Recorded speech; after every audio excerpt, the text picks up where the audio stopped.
this is Lisa Clark. Thanks for tuning in. So in this quick tutorial video, I'm going to share the two different papers and two different kinds of pastel pencils that I tend to use. The differences that it makes on the paper and the surprising not very different between the Giocanda and the Carbothello pencil on these two different kinds of paper. So I will be using the UArt pastel paper, just like this. This was just a trial pack that I got. And then also I'll be using a Canson Pastel paper. So yeah, that's the products, that's the material. So here's the picture of the Giocandas that I'll be using in this tutorial. And then here is the Carbothello pencils, or excuse me, here are the Carbothello pencils that I'll be using during this demonstration. And the first ones that I use are the Giocandas, and that's on the pastel, UArt pastel paper. And I am using a light to medium light pressure. So not super hard. It really transfers from the pencil to the paper. Super easy. So here's that demonstration. And then what I'm going to do is I'm going to try to duplicate the exact same thing over on the Canson pastel paper. So about the same size. And I think you can already kind of see the difference. And my pressure on this is just a little bit harder. Simply because the paper just, it needs a little bit harder pressure to get the pigment down. So there's the biggest difference you're going to see right there, very first layer. Point being that it just doesn't take a whole lot of layers to create a vivid picture on the UArt paper. The Canson, now I'm not saying that you cannot achieve the same effect. It's just going to take a lot more layers to get that same effect. Hope that makes sense. So yeah, I was kind of shocked at the difference myself. This black, for instance, putting it down literally took no effort, except for on the Canson. The Canson paper, it was sloppier. It didn't want to put in, it didn't want to fill in the grains on the first layer like it did on the UArt paper. So that's a huge difference when you're trying to do little details. The UArt just doesn't, you don't have to push very hard. You don't need lots of layers and barely touch the paper, and the pigment will lay down quite nicely. So, and then what I'm showing you here is, let's pretend like I just decided I don't want a green eye. I want a hazel eye or something. So I decided, let me just go over this beautiful aquamarine color with a light brown, same brand. I'm using the Giocandas here, and just see if it'll take it. And it took it okay. It looked a little muddy, but I think that would be the case with any paper, any pencil. So, but I just wanted to show how I was able to cover up that green. So, and then I had to remember, oh, go do the same thing over on the Canson. So that's what I'm doing there. I'm trying to do the same pressure, the same technique, the same stroke, the same everything. But I will say I was trying to push just a little bit harder on the Canson paper than I was the UArt paper. But they both look pretty muddy. They don't really look like anything that you'd want to continue with, but this is just for demonstration purposes. So then I decided, well, let's see if I change my mind back and I want that kind of greenish color again. Will it let me lay over that brown? And it did pretty good. I wasn't too terribly disappointed with that.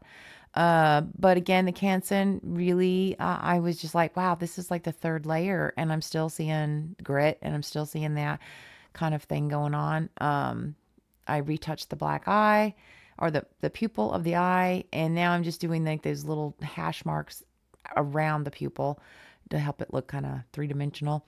Just see if I can do those little details. And this paper was fine with that. I was able to do that just fine.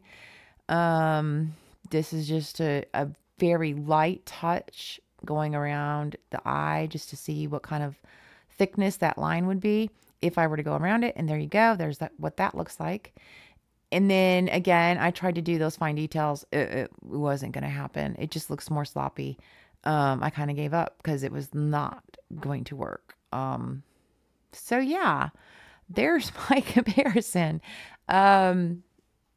It's pretty obvious which paper works better with soft pastel pencils. Again, I'm not saying that the Canson paper is not going to work.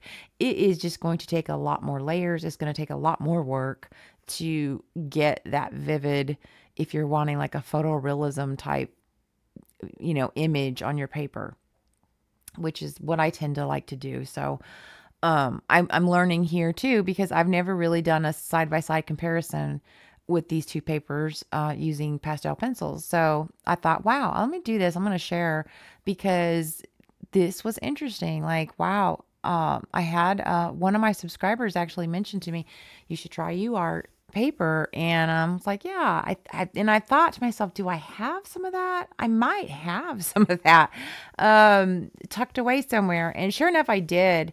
So yeah, so I decided I might try that. Maybe I put it away because I didn't like the price, because it is expensive, but you get what you pay for type of thing in this situation.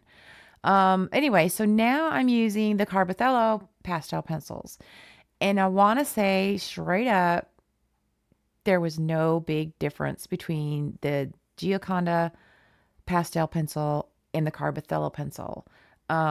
Both were vivid on the UArt.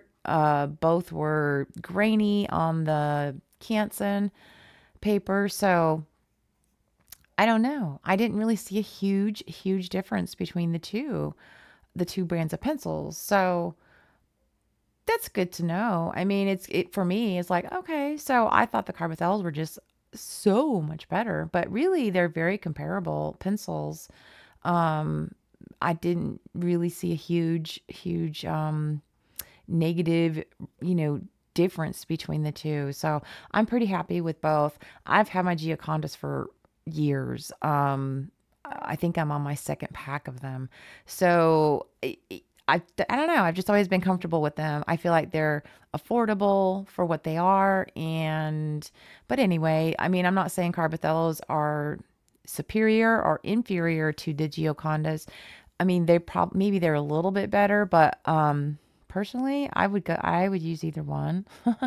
I have a bigger variety of colors in the Carbothellos, but as you can see, not a big difference in the quality as they go down onto the paper. So in the wrap up, paper matters. Paper matters. If you are patient and you don't mind putting lots of layers into your work, the Canson pastel paper will work just fine. If you like the vibrant, kind of quick and easier to manipulate details, then UArt paper. It was just a pretty obvious difference to me. So anyway, now I'm just showing you, this is a Carbothello again, and I'm just doing very soft strokes, nothing too hard. I just want to see the difference between a very soft stroke on the UArt against the Canson. And there you can kind of see. So then I thought, well, let's be fair. Let's do a second layer. And wow, that second layer, wow, it just filled it right in on that UArt paper.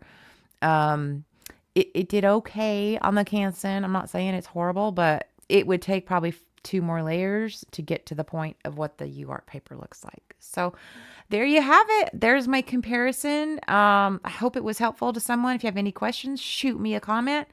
If not, I guess I'll just tell you to have a great rest of the day. Bye.